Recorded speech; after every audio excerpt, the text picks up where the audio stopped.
Hello' guys, চিটেট সম্পৰ্কীয় এটা গুৰুত্বপূৰ্ণ খবৰ দিব ওলাইছোঁ যে বহুতৰে হয়তো এনেকুৱা হৈ যায় যে এপ্লাই কৰি লাষ্ট ডেট পাৰ হৈ যায়। তো চিটেট এপ্লাইৰ লাষ্ট ডেট আছিলে 2 এপ্ৰিল 2024।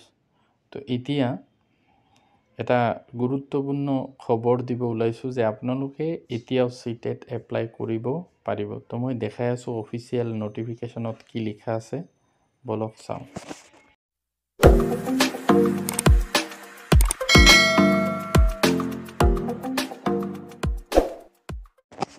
তো এইটো চাব পাৰিছে অফিচিয়েল ৱেবছাইট CTET.nic.in এনেকৈ আহিছে যে the last date for submission of online application for CTET July 2024 has been extended up to 5/4/2024 before 11:59 PM।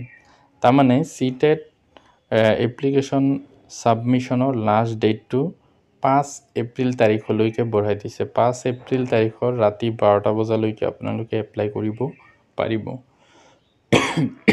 তো যিসকল ৰৈ গৈছিলে সেইসকলৰ কাৰণে এটা ভাল খবৰ যে আপোনালোকে সোনকালে চিটেটৰ এপ্লাইটো কৰি লওক যিসকলৰ কোৱালিফিকেশ্যন আছে। তো এইটো এটা আছিলে গুৰুত্বপূৰ্ণ ইনফৰমেশ্যন।